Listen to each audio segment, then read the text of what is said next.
Imagine going in for a routine MRI and you come out with a hole in your stomach that looks like this. Just an MRI. Well, this happened to a 72-year-old man. Before you all panic, an MRI does not have the ability to just burn a hole through your body. It's what was left on the patient that reportedly caused the damage. The man had received an EKG before the MRI. Reportedly, one of those tabs was left on him. As you can see, there's metal on these EKGs, a little bit of metal. Scary, right? But just enough to actually cause the damage that you saw there in that picture. So the patient claims he felt pain, severe pain, complained while having the MRI. I'm not sure why they didn't stop the MRI. There's a panic button. Maybe he was screaming but didn't press the panic button. MRIs are so loud that you can scream in the top of your lungs and maybe nobody hears you.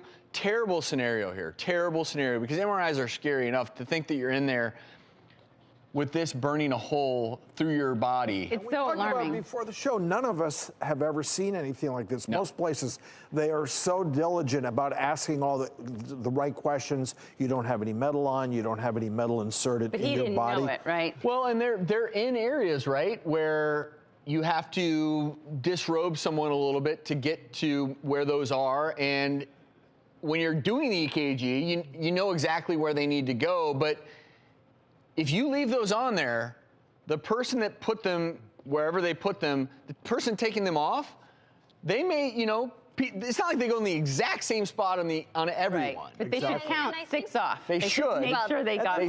That's the thing. I think in this case, this poor gentleman went into the ER and he was having low blood pressure. He wasn't feeling well. And so they were trying to do diagnostic test after diagnostic test to see what was wrong with him. And so clearly there wasn't a good handoff there between the EKG technician, who should have taken those leads off, sending him into the MRI. And then apparently he was just so weak and disoriented, even though he felt pain, he couldn't localize it. So he may have been calling out, but a tough time localizing pain. The fact that he was in pain as a diabetic in the MRI tells you how badly it was hurting him. The fact he's diabetic, I think, is why it took a little longer for this wound to heal. Yeah, apparently it's been a year and a half and it actually hasn't fully healed, and he continues to have pain from this. Like a 4th degree burn. Yeah, so the idea is that the metal actually conducts the energy, the radio frequency waves that are used to conduct the imaging of the MRI can heat up metal. So there are certain things when they ask you in that pre-MRI checklist about whether you have any implanted metal,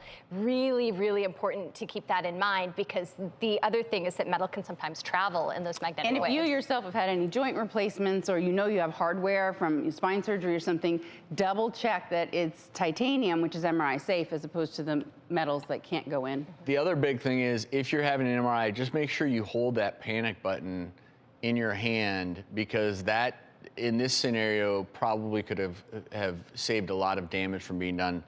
Luckily, this happens very rarely, but MRIs certainly fill those questionnaires out. If you have any questions, ask them before, not after the MRI.